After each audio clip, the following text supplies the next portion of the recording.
어, 우리 화면 보시면서 한 목소리로 한 절이거든요. 한 목소리로 함께 읽어보도록 하겠습니다. 시작. 대저 대저 의인은 의인은 일곱 번 넘어질지라도 넘어질지라도 다시 일어나려니와 악인은 재앙으로 말미암아 엎드러지느니라. 아멘. 다시 한번 우리 반응이 너무 없으니까 다시 한번 우리 한 목소리로 읽어보도록 하겠습니다. 시작. 대저 의인은 일곱 번 넘어질지라도 다시 일어나려니와 악인은 재앙으로 말미암아 엎드러지느니라. 아멘. 우리 인간이라면 성공에 대한 집착이 너무나도 강한 것 같아요. 성공하고 싶죠. 여기 앉아있는 우리 청년들, 레알 공동체, 뭐라고 불러야 될까요? 청년들이여 라고 불러야 될까요? 우리 청년들 다 성공하고 싶지 않으세요? 아니에요. 우리 앞에 있는 분들만 그런가? 잘하고 싶어요. 우리가 각자 맡은, 우리가 있는 그 자리에서 특출나고 싶은 것이 인간 본성입니다. 그래서 우리 인간은 세 가지 본성이 있다고 하잖아요. 어떠한 본성이죠? 야, 이렇게 반응이 없어요? 식욕, 그리고 성욕, 그리고 물욕. 인간의 본성은 세 가지 본성이 있다고 해요. 그런데 성공도 그와 비슷한 것 같아요. 물욕과 같은 성공욕이 있습니다. 그래서 우리는 늘 성공하길 원하죠. 현재 자신의 주어진 자리에서 늘 최고가 되길 원합니다. 학생에게 성공의 기준은 무엇일까요? 네? 뭐예요? 높은 등급 점수 받아가지고 이름만 들어도 이름만 들어도 와라고 감탄할 수 있는 대학교에 들어가는 것. 학생의 성공의 기준이겠죠. 직장인에게는 성공의 기준이 어떻게 돼요? 회사에서 인정받고 최연소로 승진하고 연봉도 오르고 집도 사고. 아니에요? 제가 집이 없어서 그런가? 집 사면 성공하는 것 같아가지고. 예. 누구는 신앙생활조차도 굳이 성공과 연관을 짓기도 합니다. 이렇듯 성공에 대한 갈망은요, 당연한 거예요. 그리고 우리는 성공해야 돼요. 그래서 서점에 가보면, 우리가 책을 보기 위해 서점에 가보면 이렇게 하면 성공한다라는 책들은 항상 베스트셀러 자리에 독차지하고 있습니다. 하지만 많은 사람들은 성공보다 우리가 실패를 더 경험을 하게 됩니다. 많이 넘어지고요. 수많은 좌절과 절망에 빠져보기도 합니다. 내가 원하는 대학교가 있어요. 진학하길 원해요. 그런데 그 대학교에 내가 원하는 대학에 진학하지 못하기도 합니다.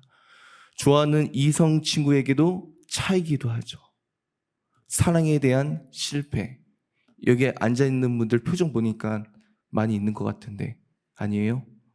그래서 오늘 이 시간 저는요, 우리 청년들과 함께 이야기를 나누기를 원하는데요, 좀 불편한 내용이에요. 성공보다 무엇을 콕 집어서 대화를 나누고 싶냐면 실패에 대한 정의를 한번 살펴볼 필요가 있을 것 같아요.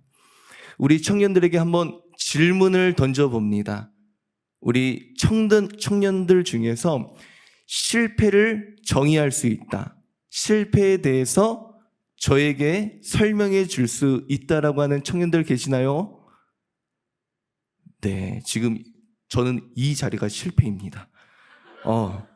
반응이 없는 거 보니까 우리가 실패에 대한 정의, 그러니까 실패가 무엇이다? 우리가 확실하게 답할 수는 없지만 실패에 대한 가까운 예를 하나 제가 어떤 한 이야기로 사례를 이야기해 드리도록 할게요. 미국의 한 야구 선수가 있어요. 이 선수는 타자입니다. 타자가 뭔지 아세요? 빠따 치는 거 있잖아요. 공 던지면 빠따로 그 공을 잘 치는 거. 그런데 타자로서 가장 비참해지는 순간이 언제일까요? 언제일까요? 삼진 아웃 아세요? 삼진 아웃? 우리 성함은 어떻게 되죠? 허의찬 학생. 뭐라고? 의찬이요? 하여튼 우리 찬이 반응 잘해줘야 돼요. 많이 봤죠? 예. 타자로서 가장 비참해지는 순간이 언제일까요? 오, 삼진아웃. 우리 목사님이 답변해 주셨는데 우리 한번 박수 한번. 예. 감사합니다. 감사해요. 삼진아웃이죠. 투수가 던지는 공을 눈앞에서 아무것도 하지 못하고 아웃을 당하였을 때, 그때 타자로서 얼마나 비참해지는 순간이 그 경험이 아닐 수는 없습니다. 너무나도 비참해지는 순간입니다. 삼진 아웃을 당하고 자신의 덕아웃석이 뭐냐면 자신의 동료들이 이제 경기에 나가기 위해서 대기하고 있는 장소가 덕아웃석이거든요. 덕아웃석에 삼진 아웃 당한 타자가 들어가는 순간 상대편 관중들은 야유를 퍼붓습니다. 심지어는 자신을 응원하러 와준 팬들조차도 외면을 하거나 욕을 하기도 합니다. 자신의 팀원들에게 얼마나 미안한지 덕아웃석에 들어가는 동안 고개를 들지 못하겠죠.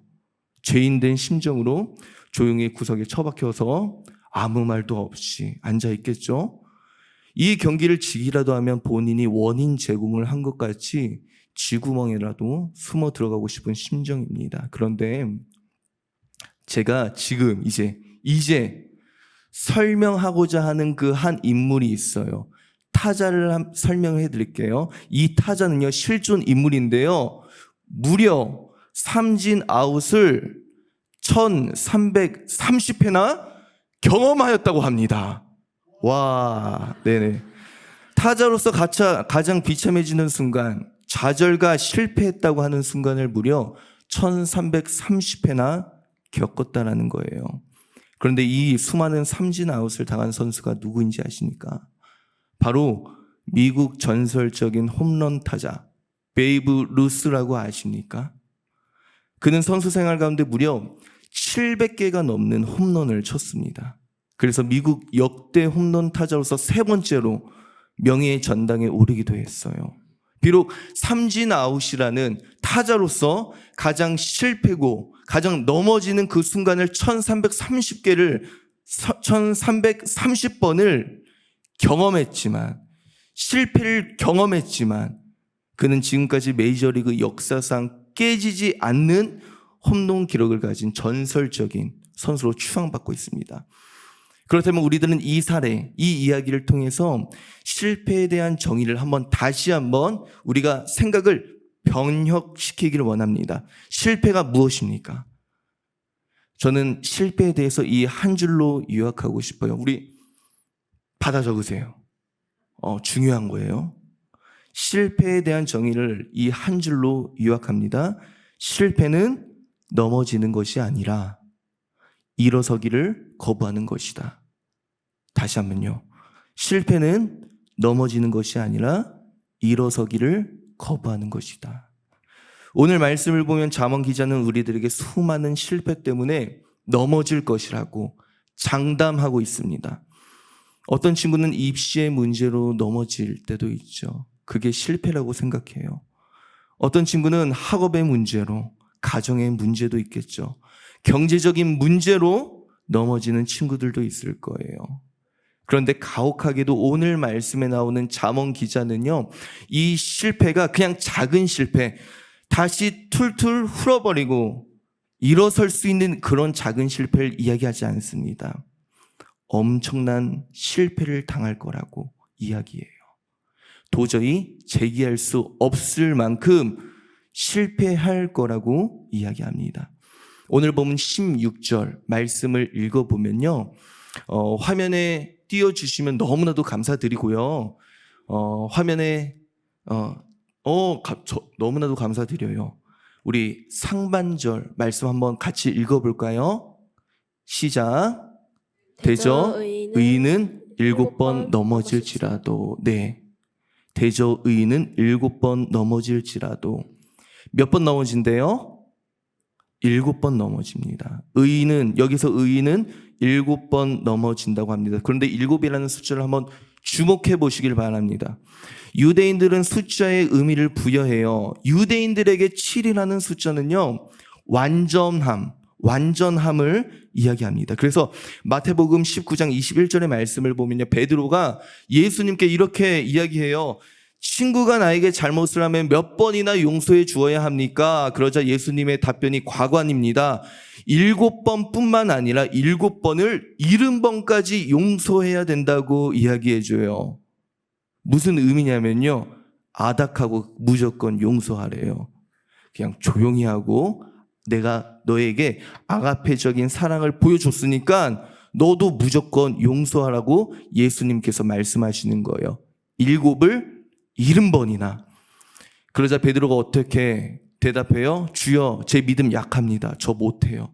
이렇게 고백하는 것을 보게 됩니다. 즉 유대인들에게는요, 7번은요 완전한 숫자입니다. 뛰어넘을 수 없는 숫자예요.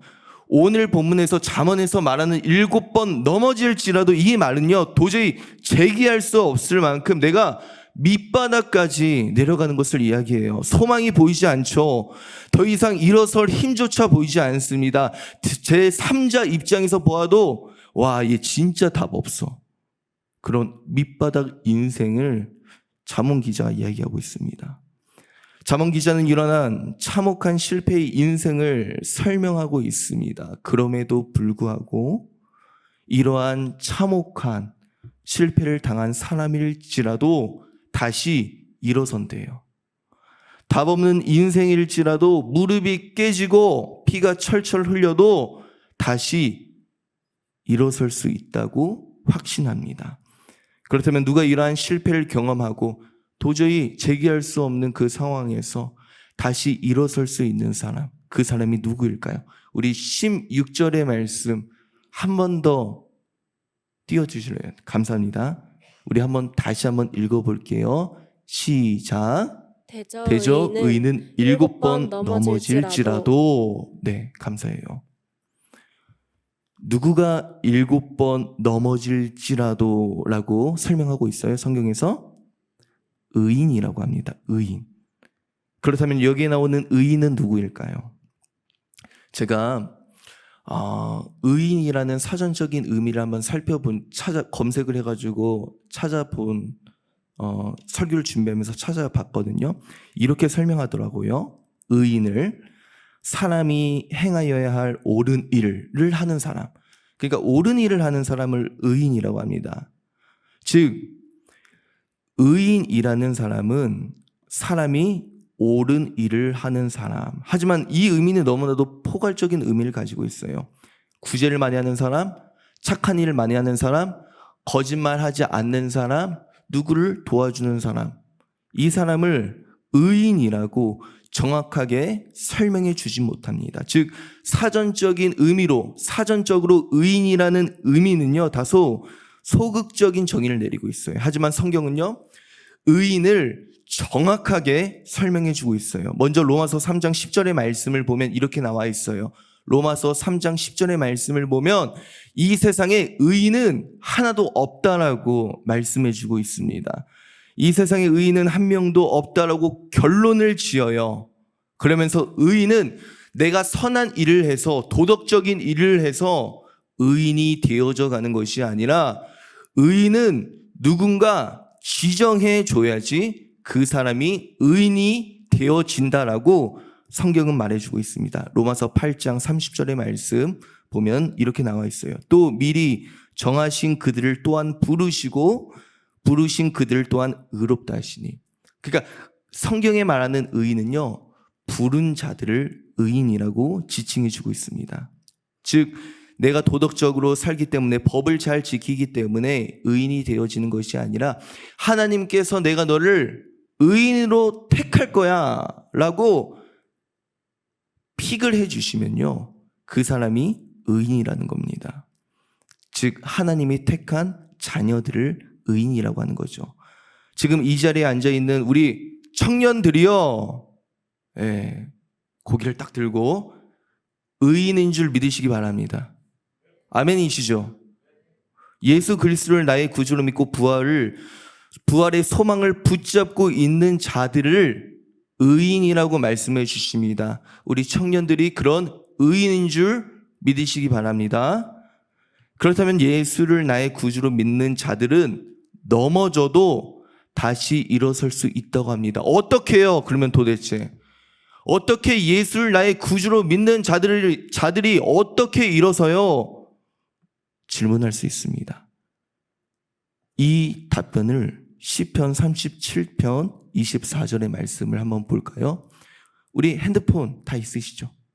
시편 37편 24절의 말씀.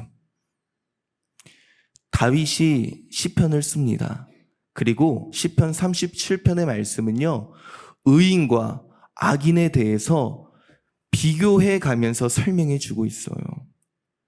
이 말씀의 내용은 이래요. 의인과 악인에 대해서 쭉 설명하면서 의인은 이렇다, 악인은 저렇다. 그런데 마지막 결론은 의인은 이렇게 될 것이다라고 조명해 줍니다. 한번 우리 37편 24절 한 목소리로 한번 읽어보도록 하겠습니다. 시작.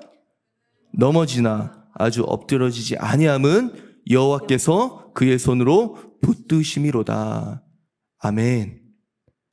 의인은 누가 붙드신다고요?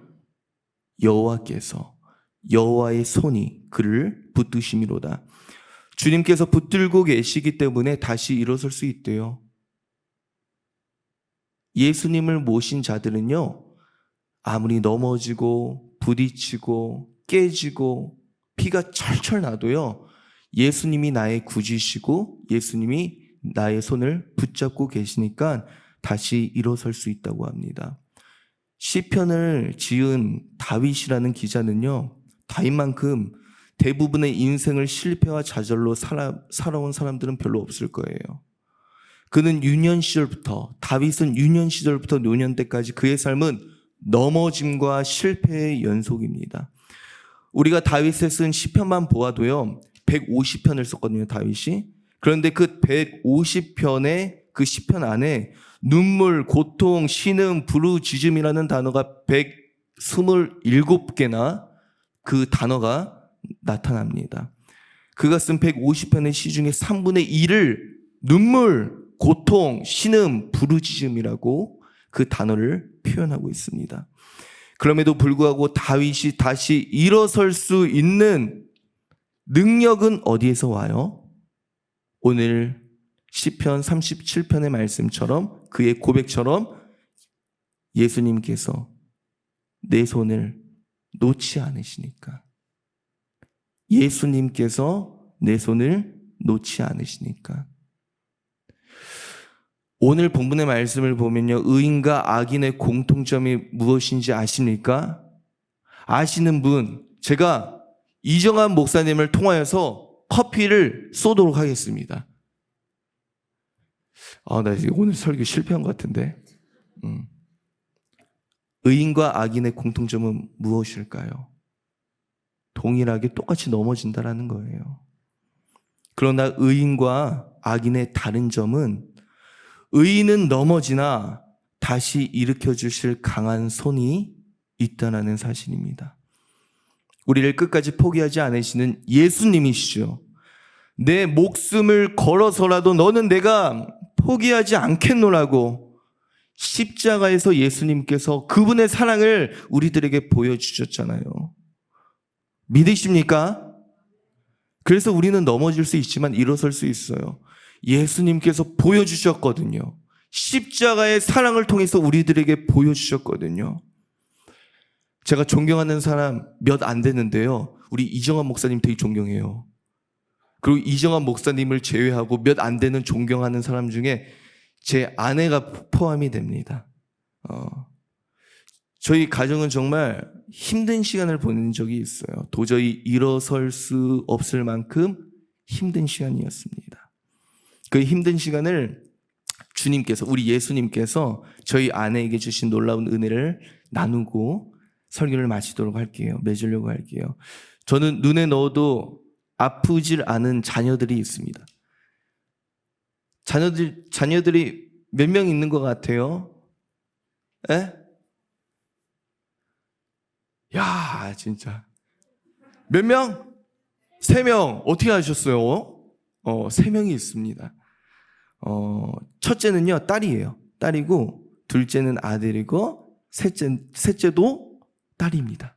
딸 아들 이렇게 가지고 있어요. 그런데 저희 마지막 딸이 참 저를 속상하게 해요. 얘가 말을 안 들어서 속상한 게 아니라 태어날 때부터 아프게 태어났어요.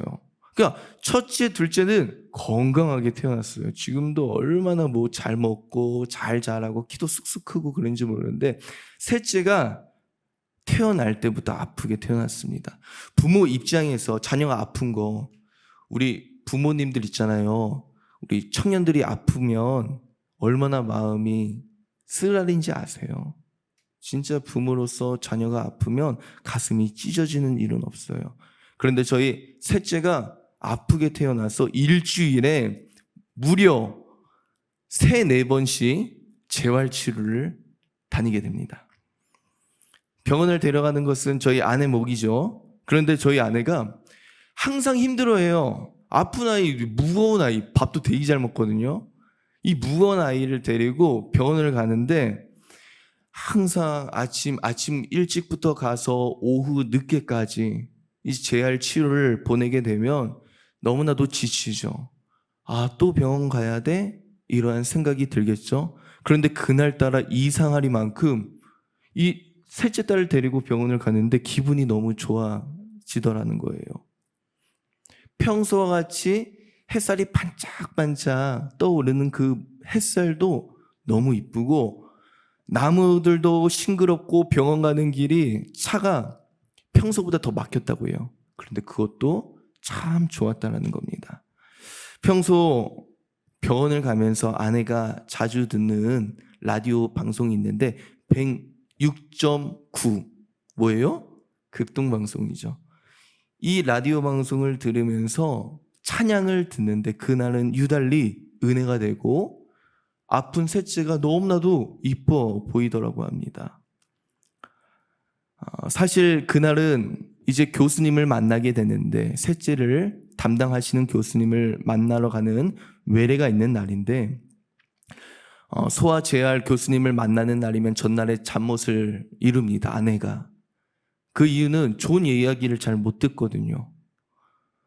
교수님을 만날 때마다 시야가 이래서 안 좋습니다. 저래서 안 좋습니다. 부정적인 이야기만 듣기 때문에 교수님을 만나기 전에는 잠 못 이루지를 못해요. 그런데 그날은 괜히 기분이 좋아지면서 교수님을 만나면 이제는 우리 셋째 딸 시야가 뒤집기도 한다고 이야기해야지 내심 기분이 좋은 상태로 교수님을 찾아뵈었습니다. 교수님이 저희 셋째의 최근의 근황을 이제 아내랑 서로 대화하면서 물어보시면서 저희 아내를 뚜렷이 쳐다보시고는 조심스럽게 이렇게 말씀하십니다. 내용은 이래요. 한번 제가 그대로 읽어드릴게요. 시야가 이제 곧 돌이잖아요. 돌이 지나면 뇌병변 장애 진단을 받아보는 게 어떨까요? 그럼 받을 수 있는 혜택들이 많고 여러 지원도 많이 받을 수 있고 나중에 특수학급에 들어갈 때 여러 가지 중복 장애들을 갖고 있으면 경쟁에서 유리할 수 있어요.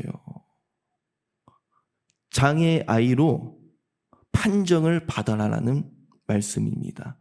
그런데 평소와 같았으면 많이 힘들었을 것 같은데 그날따라 교수님이 말씀하시는 그 내용이 슬프거나 절망적이지 않고 오히려 와 좋은 기회다라고 생각했다고 합니다. 오히려 장애 진단쯤은 아무것도 아니라고 그저 그 아이가 늦은 것뿐이라고 이미 마음에 담아두었던 것 아니겠냐고 생글생글 엄마를 보면서 입술 불을 떠는 셋째 아이를 보면서 너무나도 이뻐 보였다고 합니다. 그리고 그 아이를 그 판정을 장애 판정을 받고 이 아이를 안고 차에 돌아왔다고 합니다. 이렇게 차를 타고 주차장을 나섰는데 라디오 방송에서 이런 찬양이 흘러나왔어요. 선한 능력이라는 찬양입니다. 그때 저에게 카톡으로 집사람이 카톡을 보냈어요. 우리 셋째가 장애 진단 판정을 받고 저에게 카톡의 내용을 보냈습니다. 저 한번 읽어드릴까요? 네, 읽어드릴게요. 집사람에게, 아내에게 허락 맡았거든요. 읽어드릴게요. 차를 타고 주차장을 나섰는데 선한 능력이라는 찬양이 나왔다. 주 선한 능력으로 안으시네. 그 크신 팔로 날 붙드시네. 절망 속에서 흔들리지 않고 사랑하는 주 얼굴 구하리. 선한 능력으로 일어서리. 주만 의지하리. 믿음으로 우리 고대 안에 주 오실 그날 영광의 새날을 맞이하리. 이 찬양을 들으면서 눈물이 났다. 하나님이 나에게 장애 아이를 주신 게 맞았다. 그게 맞았다. 내가 할 수 있을까? 하나님이 사람을 잘못 보신 게 아닐까? 난 내 마음 하나 지키기 어려운 사람인데 정말 감당할 수 있겠다라고 하나님은 생각하신 것일까? 하나님이 주신 아이는 장애 아이가 맞았다. 최종 선고를 당한 것 같았다. 하나님이 우리에게 보여주시는 능력은 씨알을 정상적으로 자라게 하는 기적의 능력이 아니었다. 우리가 넘어져도 아주 엎드려지지 않게 하시는 능력, 이 모든 일들을 감내하고 믿음을 지킬 수 있도록 순간순간 붙잡아 주시는 능력, 그럼에도 불구하고 주께 맡긴 삶임을 인정하고 눈을 들어 산을 바라보는 능력이었다. 그 능력을 깨달아져서 더 눈물이 났다. 그래서 오늘 하나님께서 나를 세심히 배려해 주셨구나. 그래서 아침부터 이상하리만큼 내 마음이 행복했구나. 어디서 시작됐는지도 모를 힘이 그래서 생겼던 거구나. 하나님께서 오늘 견뎌내야 할 일들이 너무 무거워서 내가 또 무너지지 않도록 배려해 주셨구나. 이런 하나님이시라면, 이런 하나님께서 허락하신 아이라면 한번 해보겠노라고 기도했다. 또 일어나서 힘내보겠다고 기도했다. 대신 주님 도와주시라고. 한순간도 눈을 떼지 마시고 잠시도 방심하지 마시고 조금이라도 우리를 감싸 안는 팔에 힘을 풀지 마시라고 엉엉 울며 겨우 운전에 지혜왔다. 그리고 내 입술 가운데 이런 찬양의 고백이 나왔다. 주님과 함께하는 이 고요한 시간, 주님의 보좌 앞에 내 마음을 쏟네. 모든 것 아시는 주님께 감출 것 없네. 내 마음과 정성 다해 주 바라나이다. 나 염려하지 않아도 내 쓸 것 아시니 나 오직 주의 얼굴 구하게 하소서. 다 이해할 수 없을 때라도 감사하며 날마다 순종하며 주 따르오리다. 온 마음 다해 사랑합니다. 온 마음 다해 주 알기 원하네. 내 모든 삶 당신 것이니 주만 섬기리 온 마음 다해. 이토록 무거운 고백인지 몰랐다. 온 마음을 다하는 고백을 하며 오늘도 나를 붙잡고 일으켜 세워주시는 주님을 신뢰해 본다. 존경할 만하죠. 지금도 하나님의 복물인 저희 셋째 딸 시아는요, 시아를 키우면서 많은 어려움에 부딪혀요. 그런데 그때마다 하나님께서 이겨낼 수 있는 힘을 주세요. 하나님의 권능의 팔로 붙잡아 주세요.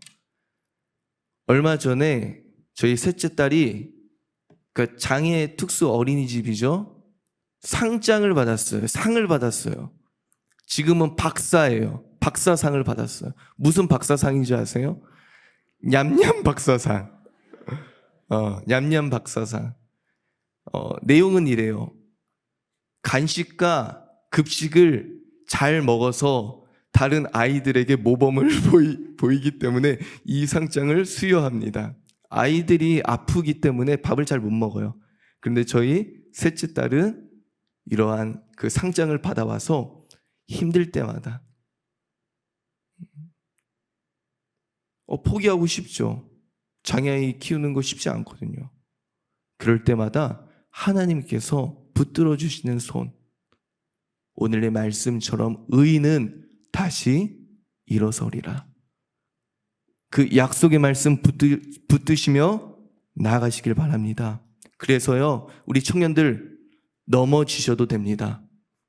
넘어지십시오. 그리고 주님이 나를 다시 일으켜 세워주시면 그때 다시 우리 훌훌 털어버리고 일어나시길 바랍니다. 이것이 우리를 붙잡으시는 주님의 방법이고요, 우리 예수님의 사랑임을 믿으시기 바랍니다.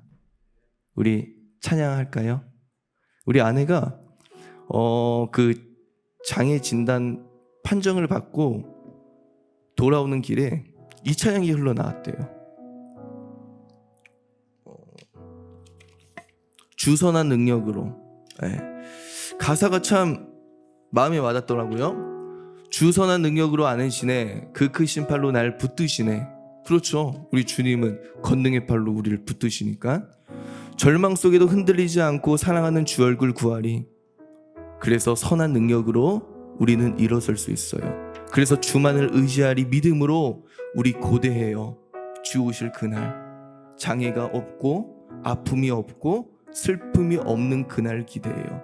그래서 영광의 새날을 맞이하리. 우리 이 찬양으로 혹시 실패와 넘어짐 속에 있는 우리 청년들이 계십니까?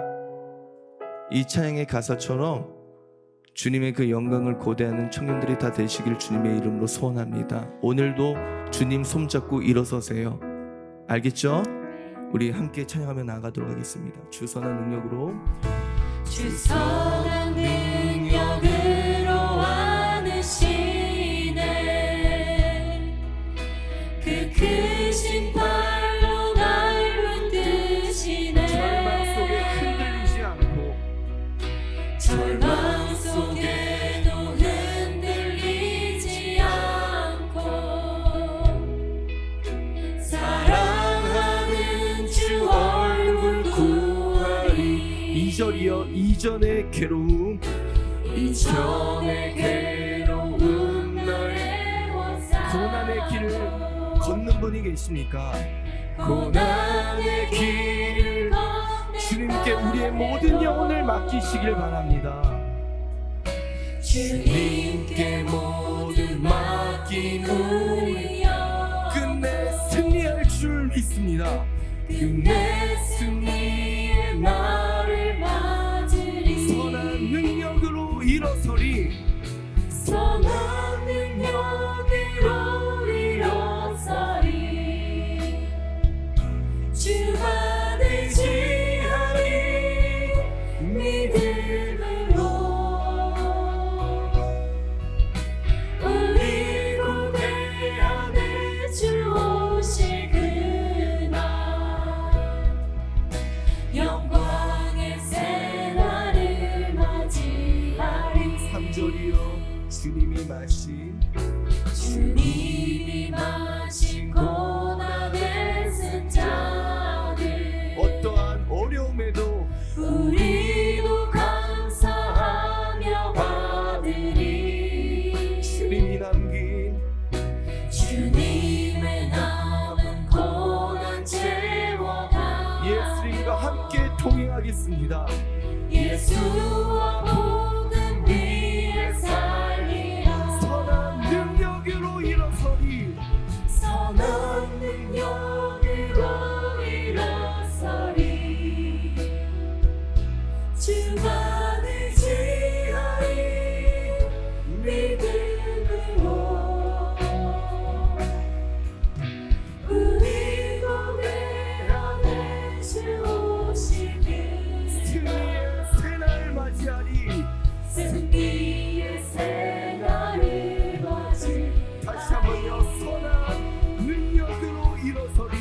선한 능력으로 일어서리. 주만을 지하리 믿음으로. 우리 고대 안에 주 오실 그날, 영광의 새날을 맞이하리. 함께 기도하며 나아가기를 원합니다. 혹시 실패로 넘어지신 우리 청년들이 계십니까? 다시 일어설 힘조차 남아있지 않는 우리 레알 공동체분의 공동체 안에 우리 친구들이 있으십니까? 이 넘어짐이 무엇입니까? 나의 인생에서 실패라고 하는 것이 무엇입니까? 가정의 깨어짐입니까? 아니면 내가 원하는 대학에 들어갈 수 없는 그 고난의 잔입니까? 오늘 이 시간 하나님께서 우리에게 말씀하십니다. 그리고 살아계신 예수님께서 우리를 붙들어 주십니다. 내가 너를 다시 일으켜 세워 줄 거야. 우리가 이 시간 이 말씀을 붙들고 나가길 원합니다.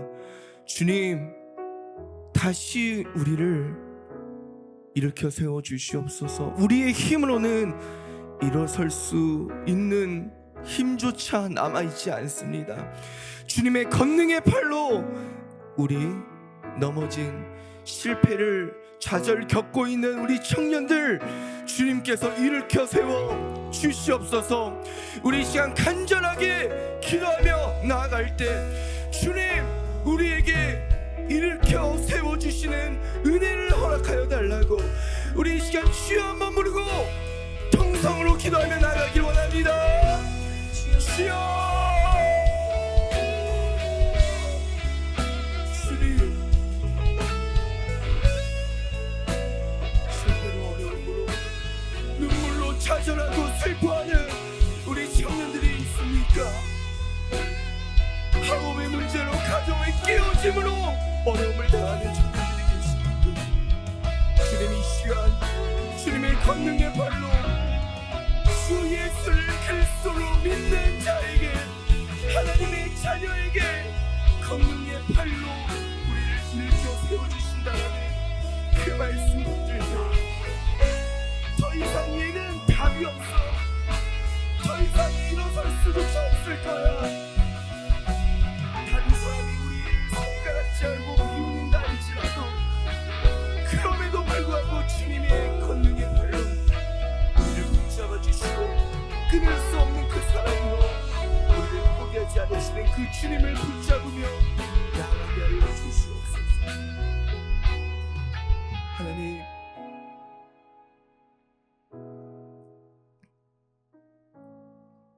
너무 힘이 들어요. 너무 힘이 듭니다. 내 계획대로, 내 뜻대로